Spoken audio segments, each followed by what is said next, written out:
Hello, everyone. Market Monk Picks here, and today I wanted to talk about call and put triggers and how I use them. I've mentioned these in several videos, but I wanted a dedicated video to take you through the process and show you how this can really help you when trading to get some confirmation before you actually enter a trade.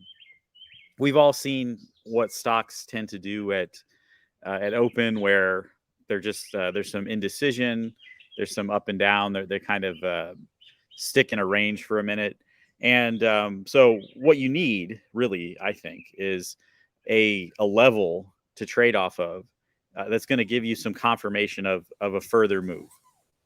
It's not a magic formula that just is going to work every time, but it helps you build discipline as a trader, and also setting a call and a put trigger on a stock you're interested in helps reduce bias. I think everyone, when they're reading option flow, can fall victim to confirmation bias. You see a stock that's oversold and you feel like, okay, it's going to turn around and I'm going to find a spot where it's going to do it. And it doesn't always, as we know, work out that way. The market conditions overall can pull back a stock that you were bullish on, can wreck any setup. So having some call and put triggers can be very helpful. So every day on Twitter, I tweet out an options watch list, and I have call and put triggers on it.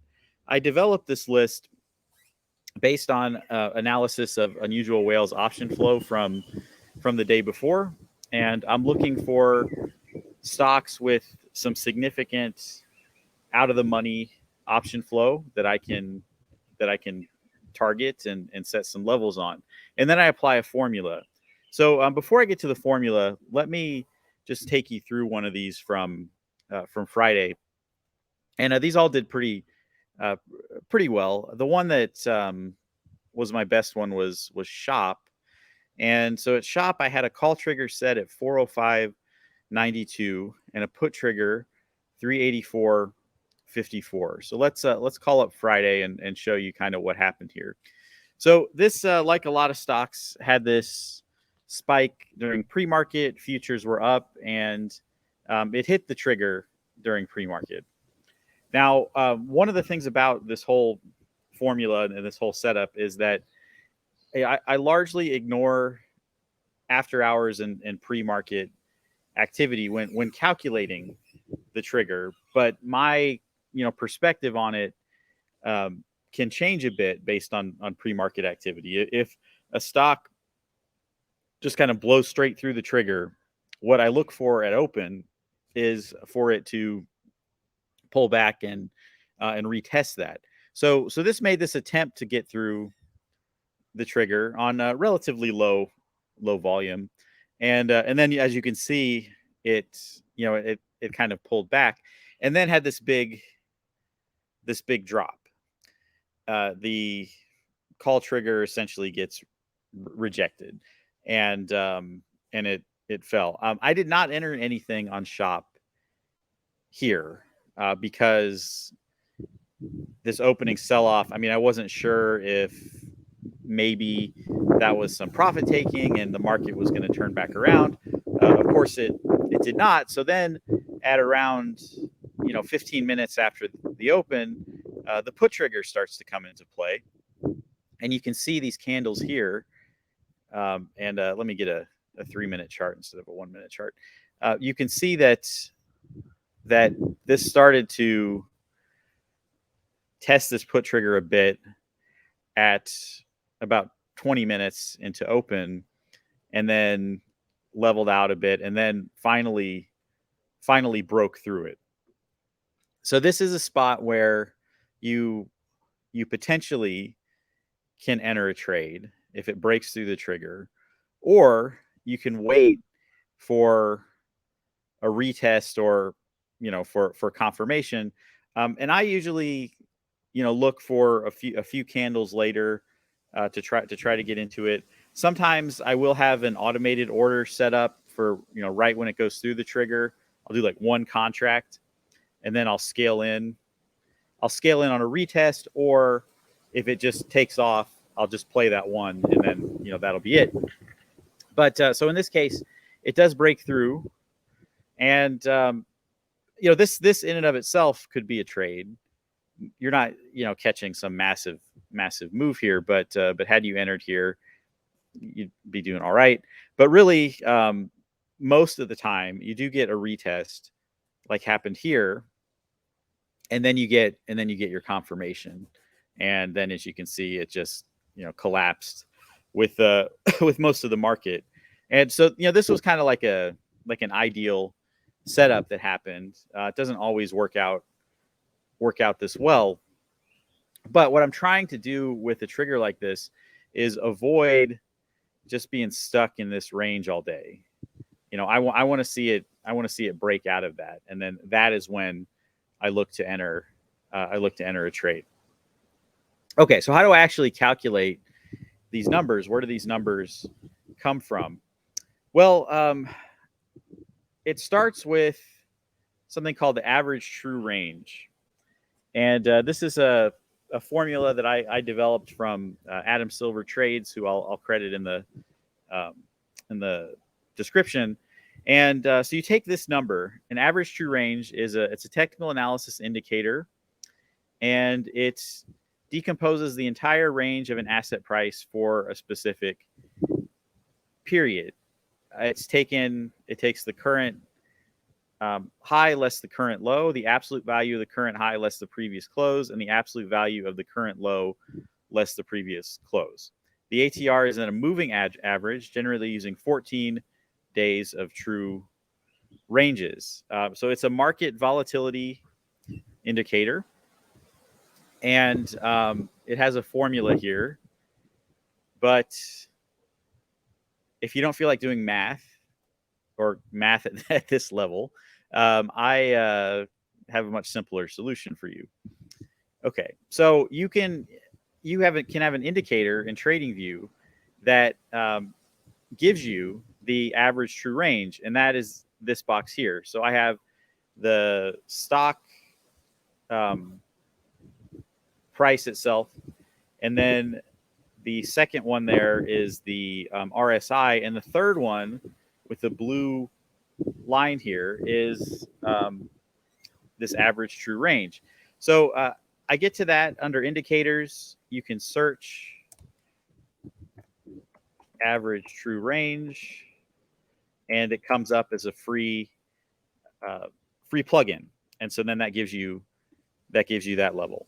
Okay, so let's go through the actual formula here, and I will have a slide up at the I'll do a little write up at the end that you can see. Okay, so let's target a stock. So let's say I'm going through the options dashboard, and I'm just looking for some opportunities for the week. And just to speed things along, let's say I target M. So Macy's. Macy's shows up in the bullish chains for 617, and does have some bearish activity as well at a much higher strike. Not entirely surprising. And I go into the flow, and according to to my filters, Macy's is looking pretty bullish going into the week. It got caught up in a lot of the retail stock sell-off. Ross had really bad earnings, and the days before you had Target and Walmart, et cetera. So there's the market soured on this sector of stocks, and it sold off significantly, 6.2%. Look at the day chart, and we can see Macy's fell out of this channel that it had been in for several months. So we're down here now, earnings approaching, and definitely going to get some movement out of Macy's. I think this week it's probably not going to trade flat. Even though I'm leaning bullish, I would want to put trigger on it as well. Okay, so the average. So we have this day chart up, and this is where the average true range comes into play. So we have this at 161 is our closing average true range price, and that's where you go first. So you take the average true range at close, and you find that number 161. Now what you're going to do is you're going to divide that number by 4. So 161 divided by 4. So it's approximately 40 cents. You can round a bit. Now 40 cents, that's the key number. That's the number that you're going to add to and subtract from the closing price in order to get your call and put trigger. But that initial value, that 40 cents, so 1856, that's your rough draft of your number, because you're going to adjust it based on what you see on the shorter time frames. So you go to the hour chart. So I have a call trigger 1856. Does 1856 match up to any of these candles that we've seen in some of the previous days? Now, Macy's hasn't been down at this level in a very long time, so you're kind of left with some of the more recent activity here, and you can see that 1824, 1828, that'd be too close to your current price, but you kind of get up here, and 1864 is a level where we had some confirmation of a move, a point of consolidation, a point of decision for the stock, and that ultimately is what you're after. So 1867 or thereabouts, and yeah. All right, so we'll kind of set it at the top of this candle, and we can see further back, it does cut across this point of consolidation, and it captures the wick of this one back here. So then you go to the 15-minute chart, and I just do hour and 15 minutes. And as we can see, it does capture the low of May 18th, and it broke through this on the 19th, and then of course cut back through it on Friday. So we go a few days back, and this does capture a kind of level of interest for us. So then we go back and to 1776 approximately, and that would be our put trigger. And where does that ultimately take us? Well,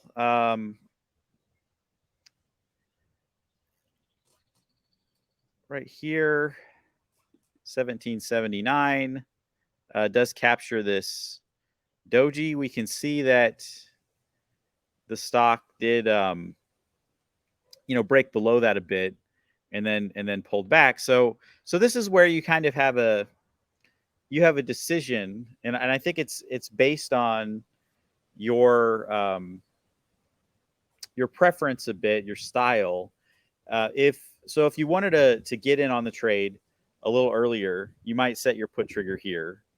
But I probably would go a little bit lower just to get that further confirmation. So 1754 maybe might be where I would go, or 63 at the bottom of this candle here. And so I'll go ahead and do that.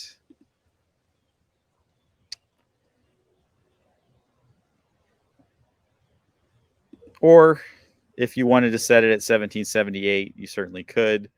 Just kind of up to you. Go down just a little more here. 1764. Okay, so it's a matter of pennies, and again, it's just kind of about your preference. But the key is, you're going to see what this stock does in the pre-market. You have these levels set already. You can set them as, alerts too. So make sure it'll alert you. And then, once it breaks through that level, you're going to look at the context of that break. So I had some levels set on snow the other day, and this was a few days ago. But you can see these levels do actually still work days later, which is why I sometimes leave these lines on here. And so this was the put trigger on snow. And on Friday, it broke through that, retested, and broke lower. And the day that I had it on was, what day was that?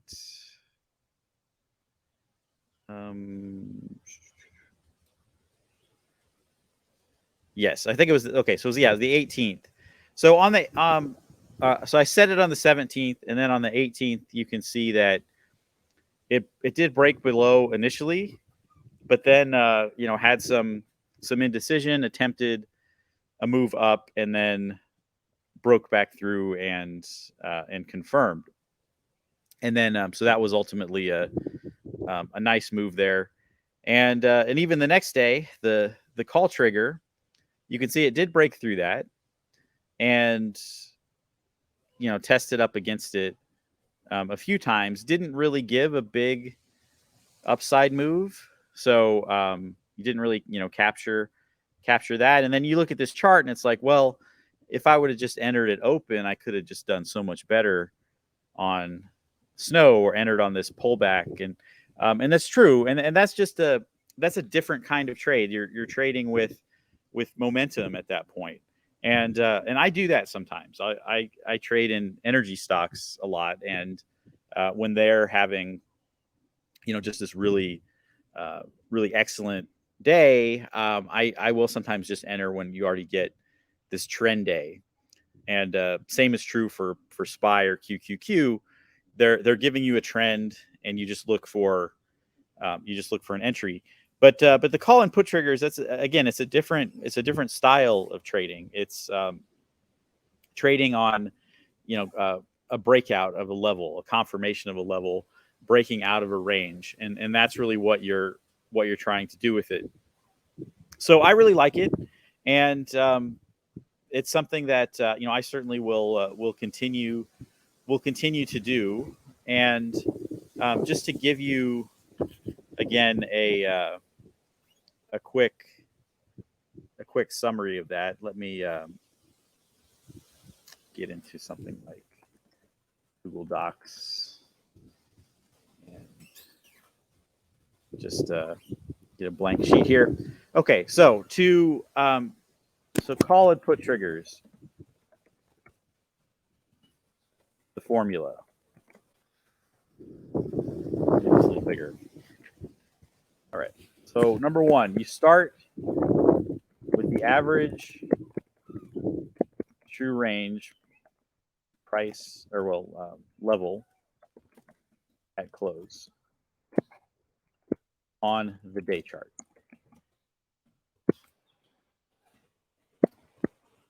You then are going to divide that number by 4.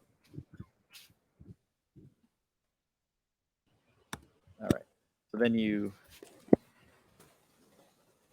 take that value and add it to the closing price as your call trigger. Subtract it as your put trigger.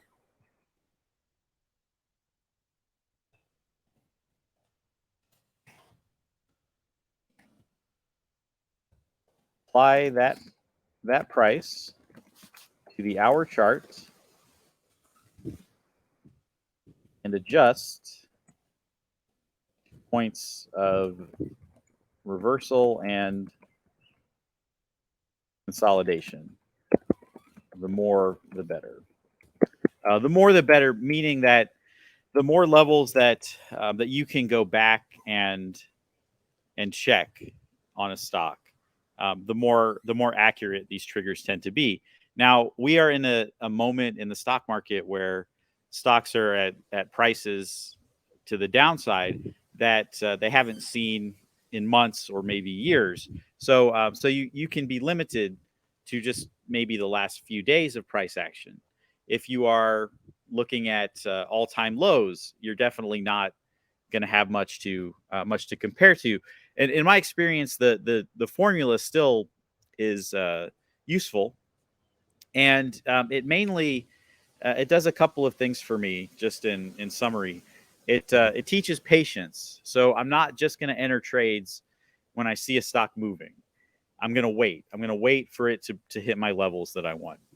It reduces bias, so that if I'm bullish on a stock, I still have a downside scenario, or vice versa. So it helps address that. And then lastly, it helps me really only enter trades that fit my criteria, so that I'm not just sitting here just entering trades randomly. I have a plan. I'm going to trade these stocks today, and if none of them hit the trigger at all, then I'm just gonna sit back. Maybe I'll play QQQ a few times, small or something. Maybe some opportunity will come up, but I don't just go into the day and just trade and trade and trade, all throughout the whole day, and then see what I end up with. I have a plan. So I hope this video helps. I've had a few people ask about the call and put triggers, and so set some up.